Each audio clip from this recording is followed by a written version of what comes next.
अस्सलाम वालेकुम वरहमतुल्लाहि वबरकातुहू।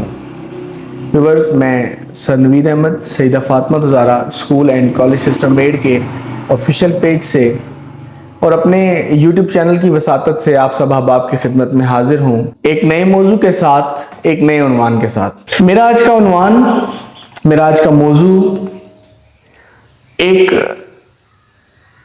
बहुत इम्पोर्टेंट क्वेश्चन, एक बहुत अहम सवाल, एक बहुत अहम मौजू, वो ये कि हम किस तरह एक मौसर उस्ताद बनकर दुनिया के सामने आ सकते हैं।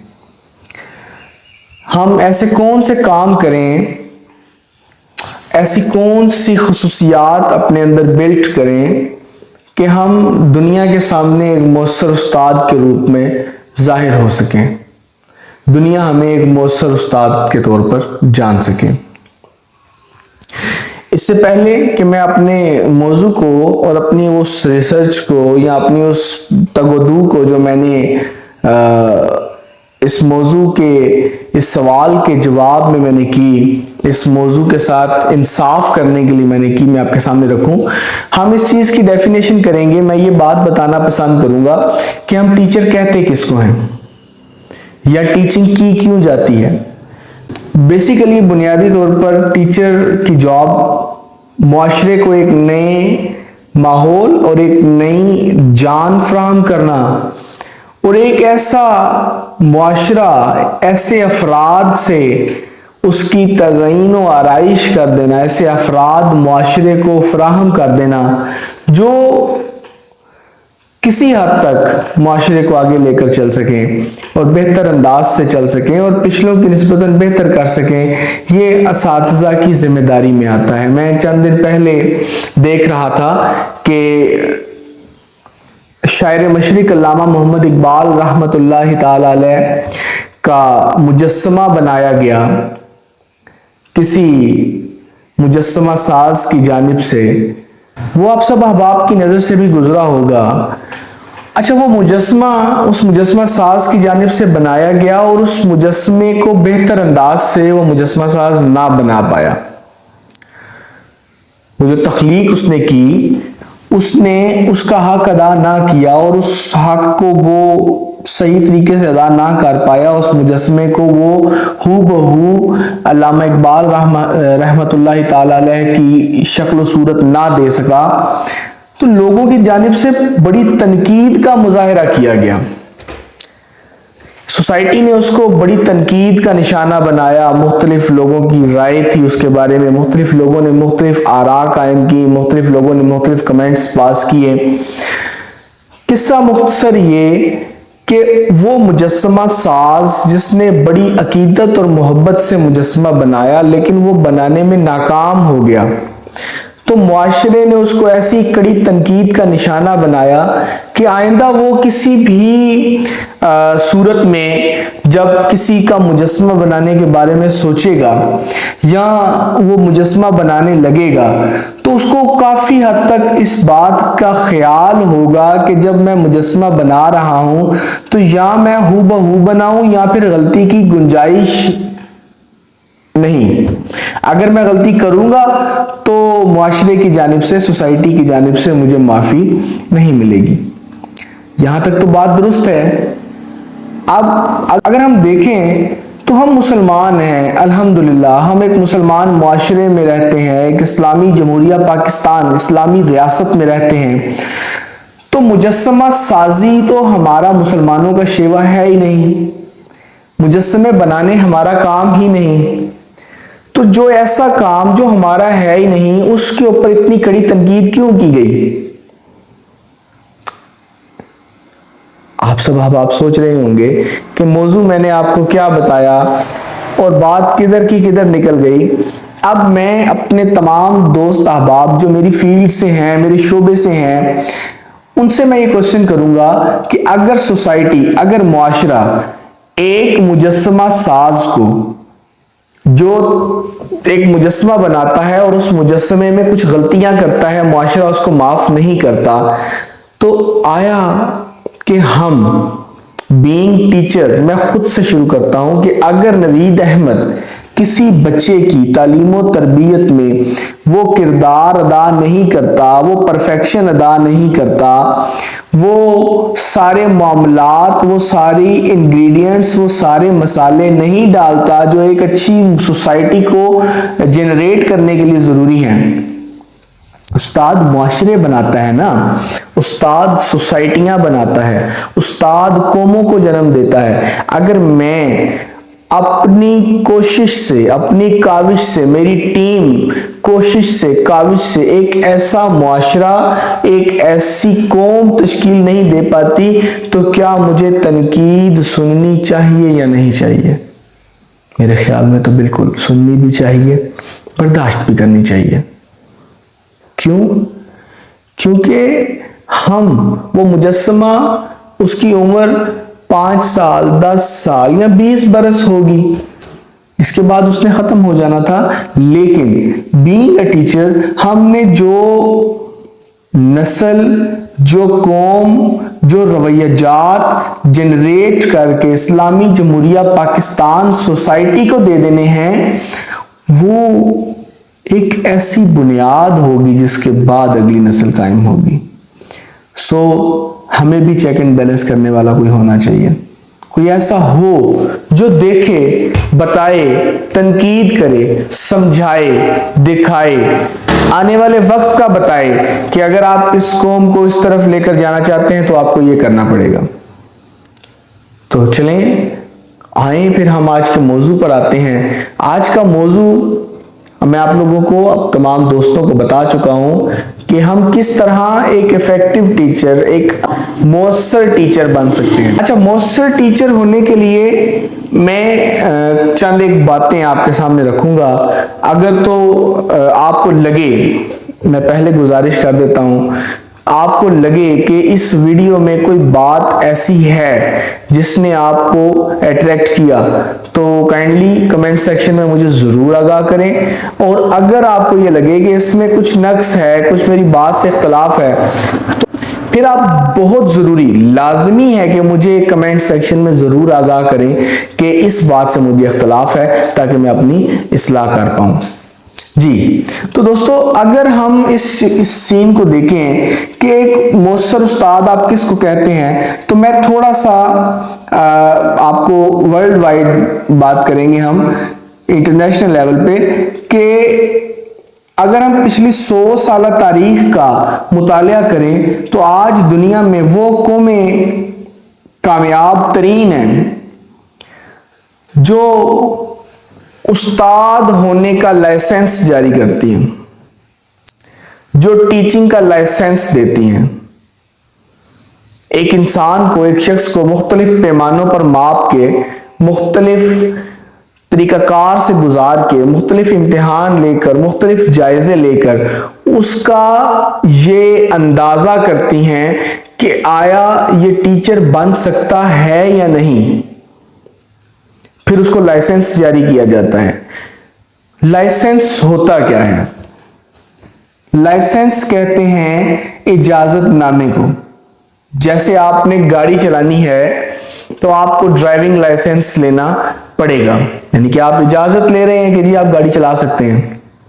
इसी तरह अगर आपने असला रखना है, अगर आपने असला रखना है, वेपन रखना है, फिर भी आपको लाइसेंस लेना पड़ेगा कि जी आप असला रख सकते हैं। लाइसेंस, इजाजतनामा, परमिशन। अब हम चलते हैं उस सोसाइटी में जहां पिछले 100 सालों की कामयाब तरीन कौमें जो टीचिंग का लाइसेंस जारी करती हैं। और मजे की बात, ऐसी सोसाइटीज में असले का लाइसेंस लेना इंतहाई आसान है, वेपन का लाइसेंस लेना बिल्कुल आसान है। दूसरी जानिब टीचिंग का लाइसेंस लेना इंतहाई मुश्किल काम है। ये एक हैरान कुन बात है, लेकिन हकीकत है कि वो असले का लाइसेंस फटाफट दे देते हैं, लेकिन टीचिंग का लाइसेंस बड़ी देर के बाद देते हैं और जायजे और मुख्तलिफ इम्तिहानात से उस टीचर को गुजारने के बाद उसको देते हैं। अब बात यह है कि हम चूंकि सोचते हैं, हमारी ये ख्वाहिश है कि पाकिस्तान में भी ऐसा वक्त आए कि हमारी नस्लें दुनिया को रास्ता दिखाएं, हमारी नस्लें दुनिया की क़यादत करें, तो उसके लिए जरूरी नहीं कि हम किसी से लाइसेंस लें। जो शख्स खूबी अपने अंदर पैदा करना चाहे उसको सर्टिफिकेट की जरूरत नहीं होती, उसके अंदर स्किल्स होनी चाहिए और बंदा इंसान मेहनत करके वो स्किल्स पैदा कर सकता है। मैं आप सब दोस्तों के सामने ये चीज रखने जा रहा हूं कि टीचिंग लाइसेंस जारी करते वक्त वो इदारे, वो रियासतें किन किन बातों का जायजा लेते हैं, कौन कौन सी चीजें ऐसी हैं जिनका जायजा लेने के बाद वो टीचिंग स्किल्स जारी करते हैं, और क्यों असले का लाइसेंस जल्दी दे देते हैं और टीचिंग का लाइसेंस बाद में देते हैं। मुझे एक बात याद आई, कहते हैं कि असले से सिर्फ उतने लोग कत्ल हो सकते हैं, उतने लोगों को मारा जा सकता है जितनी उस बंदूक में, उस पिस्टल में गोलियां हैं। आप असले से सिर्फ उतने महदूद लोगों को मार सकते हैं, लेकिन टीचर हैं लेकिन आपको पढ़ाना नहीं आता तो आपका नुकसान लामहदूद इलाके तक होगा। अगर आपने एक शख्स को, एक बच्चे को गलत पढ़ा दिया, कोई कंसेप्ट गलत दे दिया, कोई सोच गलत दे दी, तो वो एक आगे कई जगहों तक आपका पैगाम पहुंचाएगा और लोग इसी बात को फॉलो करेंगे। क्यों? क्योंकि उसने अपने उस्ताद से सुना, सही या गलत। तो इसी तरह मुझे ईदी साहब का एक, अब्दुल सत्तार ईदी, अल्लाह पाक करवट जन्नत नसीब फरमाए, उनका एक कौल मुझे याद आया। वो कहते हैं कि पाकिस्तान को, इस्लामी जमहूरिया पाकिस्तान को जाहिलों ने इतना नुकसान नहीं पहुंचाया, अनपढ़ लोगों ने इतना नुकसान नहीं पहुंचाया जितना पढ़े लिखे जाहिलों ने पहुंचाया। तो आए हम आज टीचिंग लाइसेंस हासिल करने के लिए तरक्की याफ्ता ममालिक जो स्किल्स टीचर्स में जज करते हैं, हम उनका जायजा लेते हैं और हम खुद को मापते हैं क्या हमारे अंदर वो खूबियां मौजूद हैं या नहीं। सबसे पहले जो चीज देखी जाती है वो चीज होती है subject skill, subject command. Teacher के पास अपने मजमून की, अपने सब्जेक्ट की कमांड है या नहीं। क्या वो टीचर अपने सब्जेक्ट को अच्छे तरीके से समझा पाता है या नहीं समझा पाता। क्या उस टीचर के पास अपने सब्जेक्ट के बारे में मुकम्मल इल्म है, उस पर अबूर है या नहीं। अगर उस टीचर के पास अबूर है तो वेल एंड गुड, अगर नहीं तो वो पहले स्टेप में ही रिजेक्ट हो जाता है। आपको टीचिंग लाइसेंस लेने के लिए अपने सब्जेक्ट पर अबूर होना चाहिए, और अबूर होने से मुराद ये है कि आपको सिर्फ कमांड ना हो, सब्जेक्ट कमांड ना हो, उस शख्स को अपग्रेडेशन का भी शौक हो, वो अपडेट रहे, हर चीज को आने वाले वक्त के साथ अपने सब्जेक्ट को अपडेट करता रहे। जो नया नॉलेज आए, रिसर्च आए आपके सब्जेक्ट के बारे में, उन सब के बारे में टीचर को नॉलेज हो। यहाँ इशू ये होता है कि जी आपकी सब्जेक्ट, आपकी क्वालिफिकेशन क्या है। जी सर एमए इंग्लिश। कब किया? 7 साल पहले। अच्छा, तो आपने लेटेस्ट इसके बारे में जो थीसिस और रिपोर्ट्स आ रही हैं पढ़ी, आपको मालूम है? नहीं सर, उसके बाद मैंने इंग्लिश के बारे में कोई बुक नहीं पढ़ी। क्यों नहीं पढ़ी? जरूरत फील नहीं हुई, मैं टीचर बन गया। बुनियादी तौर पर टीचर होने के बाद ही पढ़ना शुरू होता है। तो सबसे पहली बात जो मैं आप लोगों को बताना चाह रहा था वो ये थी कि टीचर जो है वो सब्जेक्ट कमांड रखता हो और अपडेट हो, अपग्रेड हो, उसको अपने मजमून के बारे में तमाम आने वाली नई चीजें, नए मामलात पता हो, वो जानता हो कि आज के दौर में इंग्लिश कैसे पढ़ानी है और आइंदा 6 सालों में मैंने अपनी इस कौम को कहां लेकर जाना है, और वो दूरअंदेश हो, वो इस सब को अपडेट करता रहे और जानता रहे। आपको मालूम है दुनिया में 2 ममालिक ऐसे भी हैं जो अपने प्री क्लासेस में, प्राइमरी सेक्शन में ऐसे टीचर को एंटर नहीं होने देते जो 45 इयर्स प्लस हो जाए। 45 इयर्स अबव टीचर को प्राइमरी सेक्शन में वो नहीं जाने देते। उसकी वजह सिर्फ ये कि हम अपनी कौम को आगे लेकर जाना चाहते हैं। ऐसा ना हो कि वो बच्चा इन चीज़ों से इंस्पायर हो जाए और फिर हम वहीं के वहीं जो है वो रुक जाएं।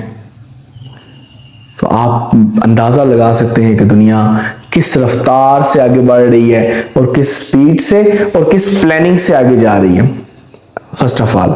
इसके बाद हमारे पास दूसरा पॉइंट जो है वो है जी कम्युनिकेशन स्किल्स होनी चाहिए। अगर आप अच्छा टीचर, मोस्टर टीचर बनना चाहते हैं या आप पाकिस्तान से बाहर कहीं जाते हैं और ममालिक में जाकर खुद को टीचर विलिंग होते हैं टीचिंग लाइसेंस के लिए, तो सेकंड थिंग जो आपसे कंफर्म की जाएगी, जो आपका जायजा लेके बताई जाएगी, वो ये होगी कि आपकी कम्युनिकेशन स्किल्स कैसी हैं, आपके अबलाग कैसे हैं, आप किस तरह बच्चे को अपनी बात समझा पाएंगे, आप किस तरह बच्चे को अपने लेवल तक लाएंगे या खुद बच्चे के लेवल पे जाएंगे।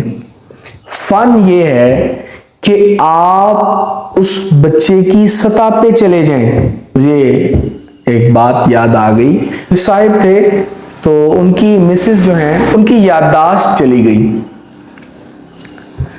याददाश्त चली गई तो कुछ अरसे के दौरान वो पहले थोड़ी गई, फिर हाफ गई, फिर वो करते करते कुछ अरसे तक वो मुकम्मल तौर पर याददाश्त उनकी चली गई और वो हॉस्पिटल में एडमिट हो गई। अब वो साहिब जो हैं एक उम्र रसीदा बुजुर्ग शहरी, वो रोजाना 3 टाइम का खाना अपने हाथ से तैयार किया करें, साफ बर्तनों में डाल के हॉस्पिटल लेके जाया करें अपनी मिसेस के लिए वो खाना। तो वहां पर एक शख्स जो है वो उधर उनको रोज टैली करे, उस हॉस्पिटल का स्टाफ, उसने कहा कि सर खाना यहाँ से मिल जाता है, आप ऐसा करें, आप अफोर्ड भी कर सकते हैं, कोई शख्स रखें वो ये सारी ड्यूटी सर अंजाम दे। तो वो कौन सा आपको जानती हैं, अब उनको कौन सा पता है कि आप उनके शोहर हैं। तो वो बुजुर्ग जो हैं उन्होंने बड़े सुनहरी अल्फाज में लिखा जाने वाला जुमला बोला। वो कहने लगे कि वाकई वो मुझे नहीं जानती, लेकिन यार ये सोचो कि मैं तो उसे जानता हूं ना। आपका बच्चा आपको नहीं जानता, मुमकिन है कि उसे ना पता उस्ताद का एहतराम क्या है, मुमकिन है कि वो ना जानता हो कि मैंने किस लेवल पे जाके टीचर की रिस्पेक्ट करनी है, मुमकिन है कि वो आपके बारे में कोई किसी किस्म की भी राय रखता हो, लेकिन आप तो जानते हैं कि आप एक मोअज़्ज़ज़ पेशे से बिलोंग करते हैं। आपकी एसोसिएशन उस पेशे से है जिसके बारे में रसूलुल्लाह सल्लल्लाहु ताला अलैहि वसल्लम ने फरमाया कि मैं मौलम बनाकर भेजा गया हूं। और आपको मालूम है मेरे सामने बैठा मेरा ये बच्चा, मेरी ये बच्ची जो है वो किस लेवल पे है और मैंने किस लेवल पे जाके इसको समझाना है। सो अगर आप, मैं एज टीचर, हमारी कम्युनिकेशन स्किल्स जीरो होंगी, हम समझा ना पाए, हमसे बच्चा उठ के दूसरी बार क्वेश्चन करते हुए डरे, उसको मालूम हो कि जब मैंने अब इससे पूछना है अपने टीचर से तो यहां से मुझे रैपिड आंसर नहीं आना, मुझे डांटा जाएगा, मुझे बिठा दिया जाएगा, तो इसका मतलब है आपकी कम्युनिकेशन स्किल्स जीरो हैं, आप अपने बच्चे को बात समझा नहीं पाए, जिसके नतीजे में आपका वो लाइसेंस लेने का हक अधूरा रह जाएगा। आपको चाहिए अपनी कम्युनिकेशन स्किल्स को अपग्रेड करें और अपने आप को समझाने वाला बनाएं और उस बच्चे की सतह पर जाकर समझाएं। इसके बाद मोस्टर टीचर, इफेक्टिव टीचर की जो नंबर 3 पर है खूबी, वो है मिलनसार होना, सोशल जीनियस होना। सोशल जीनियस होने से मुराद ये है, मिलनसार होने से मुराद ये है कि उसको आता हो अपनी क्लास के साथ मिल बैठ के काम करना, उसको आता हो दूसरे टीचर्स के सब्जेक्ट्स में कैसे उनकी हेल्प आउट करनी है, उसको आता हो कि मैंने अपने इदारे को साथ लेकर चलना है। देखें मैं एक शॉर्ट सी बात, नॉर्मल सी बात करूंगा। आप या मैं, जिस तरह के हालात हैं पाकिस्तान के, हम लोग में से अक्सरियत जो है टीचिंग की, अभी भी स्कूल मोस्टली ऐसे हैं जो 4-4, 5-5 हज़ार रुपए में टीचर्स रखते हैं। लेकिन मसला ये है कि जब हमने, देखें आप, स्कूल दरो दीवार का नाम नहीं होता, स्कूल बिल्डिंग का नाम नहीं होता, स्कूल वॉल चेकिंग का नाम नहीं होता, स्कूल टीचर्स का नाम है। आप टीचर हैं तो आप स्कूल हैं, मैं टीचर हूं तो मैं एक पूरा स्कूल मेरे अंदर बसा हुआ है। अगर मैं ये चाहता हूं कि मेरी सैलरी इंक्रीज हो, मेरे हालात बेहतर हो, तो मुझे ये चाहिए कि मैं खुद को, अपने अंदर के स्कूल को ऐसा अपग्रेड करूं कि मैं दुनिया के सामने आऊं। मैं अपने उस बाहर वाले स्कूल को, जो फिजिकल स्कूल है, उसको ब्रांड ना बनाऊं, मैं खुद एक ब्रांड बनूं। मैं जब खुद एक ब्रांड बन जाऊंगा, फिर मेरा वो फिजिकल स्कूल ऑटोमेटिकली ब्रांड बन जाएगा। जब मुझे उठना बैठना आ जाएगा, मुझे बात करना आ जाएगा, मुझे पढ़ाना आ जाएगा, मैं डेडिकेट हो जाऊंगा अपने पेशे के साथ, तो फिर मुझे किसी को एक्सप्लेन करने की जरूरत नहीं पड़ेगी, मेरा काम बोलेगा। मुझे हर शख्स को जवाब या दलील या उसकी बातें सुनकर साथ पकड़ के बैठना नहीं पड़ेगा। क्यों? क्योंकि मुझे पता चल जाएगा कि मेरा काम सिर्फ पढ़ाना है, मोटिवेट करना है, समझाना है। तो अगर आप मिलनसार नहीं होंगे, अपनी टीम को लेकर चलना नहीं आएगा आपको, तो कभी भी आप एक अच्छे मौसर उस्ताद नहीं बन पाएंगे। क्योंकि उस्ताद जो है वो एक इंजन की तरह होता है, उसके पीछे बहुत से डिब्बे लगे होते हैं जिनको उस इंजन ने लेकर चलना होता है। और अगर उस इंजन को ये हो कि जी मैंने हर काम अकेले करना है और सब कुछ मैं ही हूं आल इन आल, तो वो कभी भी अपनी टीम को साथ लेकर नहीं चल पाएगा। आपके पास कुछ बड़ी जल्दी पिक करने वाले, पिकिंग पावर स्ट्रांग वाले स्टूडेंट्स आएंगे, कुछ आपके पास ऐसे स्लो लर्नर्स आएंगे जो आपसे 10-10 बार भी पूछेंगे। तो अगर आप मिलनसार होंगे तो आप एक बड़ी स्माइल के साथ उनको जवाब देंगे, और 10वीं बार के बाद अगर 11वीं बार भी पूछना पड़े तो वो बच्चे को मालूम होगा कि यही स्माइल मुझे 150वीं बार भी देखने को मिलेगी, तो वो पूछते हुए हेजिटेट नहीं होगा। और अगर आप ऐसा करेंगे तो आपको मुबारक हो, आप एक अच्छे मौसर उस्ताद बन सकते हैं। अपने अंदर मिलनसारी, मिल बैठने का, गम बांटने का, खुशियां शेयर करने का जज्बा होना चाहिए। और जब आपके अंदर होगा ना, तो फिर आप अपने बच्चों में भी ये चीज डेवलप होती देखेंगे, आपको बताने की जरूरत नहीं पड़ेगी। आप देखेंगे आपकी क्लास में आपको नजर आएगा कि कोई बच्चा लंच बॉक्स नहीं लाया तो दूसरा उसके साथ शेयर कर रहा है। किसी बच्चे की पेंसिल अगर घर रह गई है तो साथ वाला बच्चा उसको शेयर कर रहा है कि ये ले लें, आप यूज कर लें। ये कब होगा?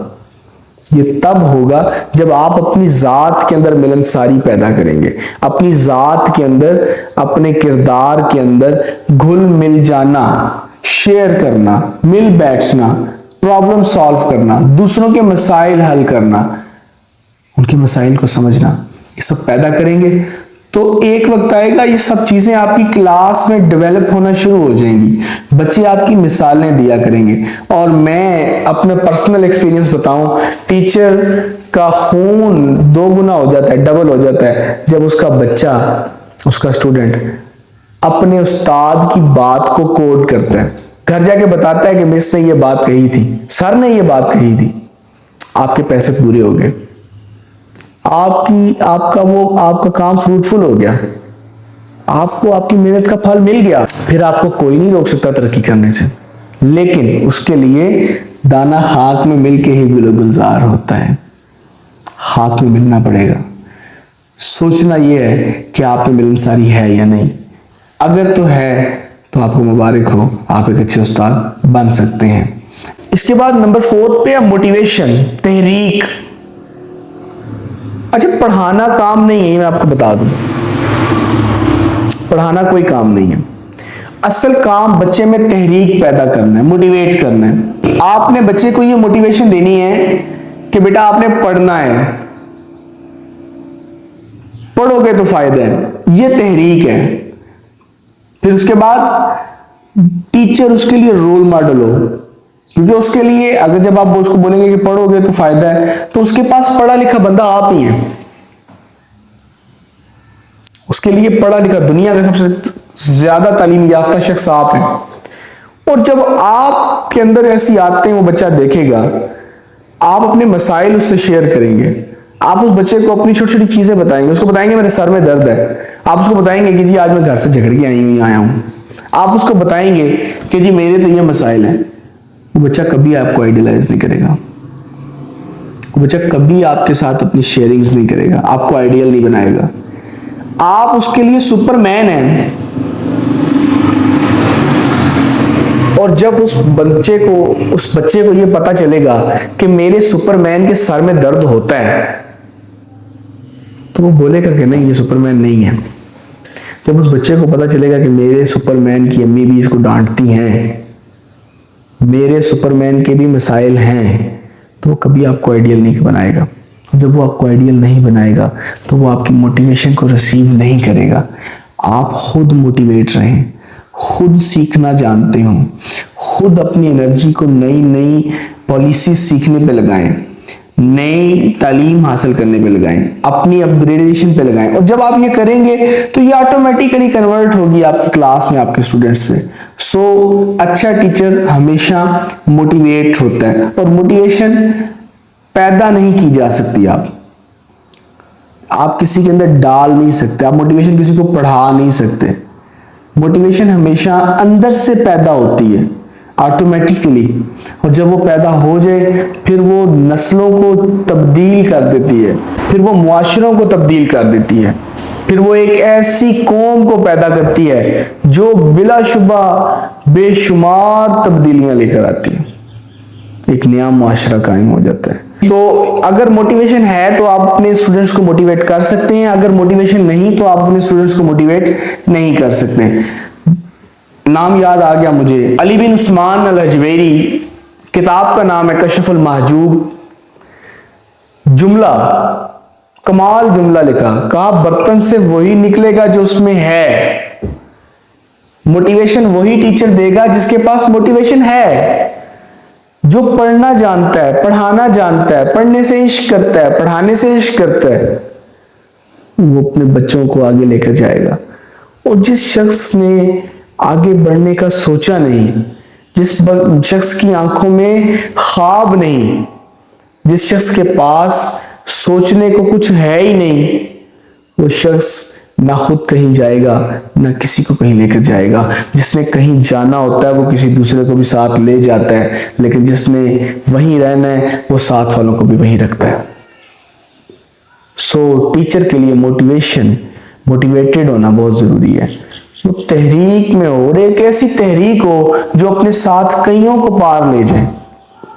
इसके बाद एक मौसर उस्ताद, ट्रू लर्नर होता है। उसके लिए सीखने से ज्यादा इंपॉर्टेंस कोई चीज नहीं रखती।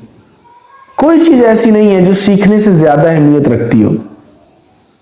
अगर आप अच्छे लर्नर हैं, सीखना चाहते हैं, तो आपके बच्चों में भी ये बस पैदा होगा, अदरवाइज ये चीज कभी पैदा नहीं हो पाएगी। और आप लाख कोशिश करें, ऐसा कुछ नहीं हो पाएगा। तो एक अच्छा टीचर जो होता है वो ट्रू लर्नर होता है, उसे सीखने का शौक होता है, वो हर छोटे बड़े से कुछ ना कुछ जरूर सीखता है। इसके बाद लास्ट पॉइंट, अच्छा टीचर हमेशा प्रोग्रेसिव होता है, आगे बढ़ना जानता है, आगे जाना जानता है, आगे जाना चाहता है। अगर एक टीचर बोले कि मैं अच्छा टीचर हूं लेकिन मैं प्रोग्रेसिव नहीं हूं, तो ये एक मजाक के अलावा कुछ ना होगा। सो ये चंद एक पॉइंट्स जो मैंने ये एक रिसर्च की, और जो कुछ मेरे पॉइंट्स जो मैंने कहा आप दोस्त अब आपसे शेयर कर दिए जाएं, मैंने आप दोस्तों से शेयर कर दिए। दुआ है रब्बे करीम से कि अल्लाह मेरी और आप सबकी मदद फरमाए, मेरा और आप सबका हामी नासिर हो। मिलते हैं एक नई वीडियो के साथ, एक नए लेक्चर में। तब तक के लिए अल्लाह हाफिज, फी अमान अल्लाह।